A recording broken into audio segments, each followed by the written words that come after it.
Teacher, part 117.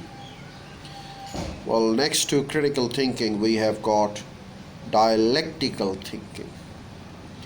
Dialectical thinking has been defined the ability to critically examine one's own thinking and sympathetically use a style of reasoning from a perspective that is different from even the opposed to one's own.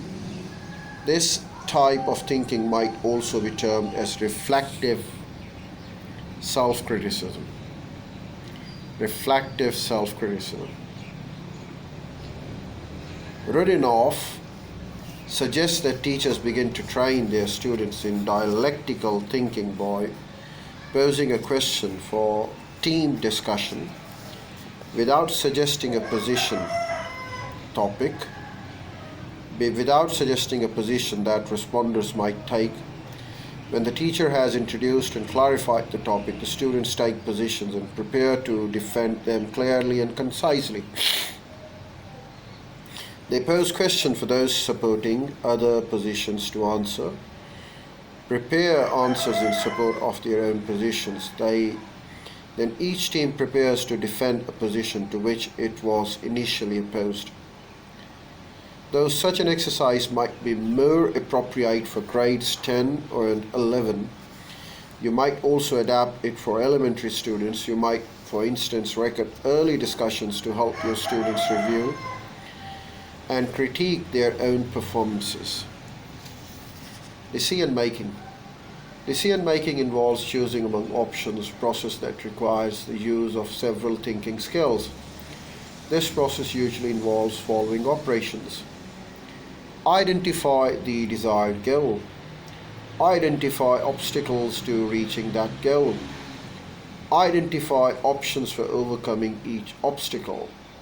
Examine the options in terms of time, resources, costs, and constraints on their use. Rank options in terms of likely results. Choose the best options or combinations of options. Creative thinking. So next to critical thinking,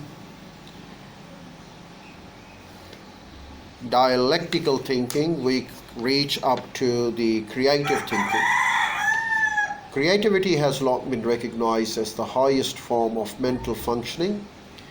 Creative thinking has been defined as the ability to form new combinations that produce original and otherwise appropriate results.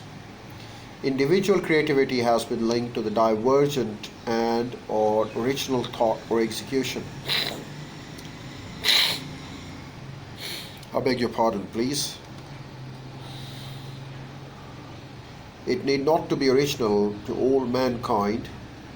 Good and Brophy in 1990 observed that there is little point in searching for a single creativity score comparable to an IQ score because the creativity is not a single process. Creativity is not limited to geniuses or the highly talented or to specific subject matters such as the arts, but is found in all areas of life. Every student has creative potential and you can foster that potential in your students by valuing creativity, even though it may mean adjusting some established rules and procedures. Students who have not yet learned to channel their creativity positively may sometimes be irritating, disruptive, or contradictory. Indeed, when you promote creativity, you can expect a mixture of novel, imaginative, and valuable answers, as well as answers that may seem silly or bizarre.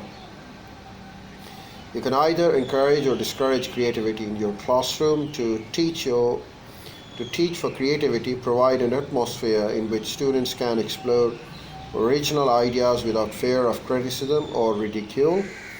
Model creative thinking by using divergent questions. Present open-ended challenges across the curriculum. Help your students to seek different ways of performing tasks, to use divergent ideas to solve problems, and to express themselves in an open-ended manner through small group activities. Any barrier to creative thinking often lies in students' own minds. And even students who are intelligent may hesitate to use their imagination because they lack confidence or fear being wrong.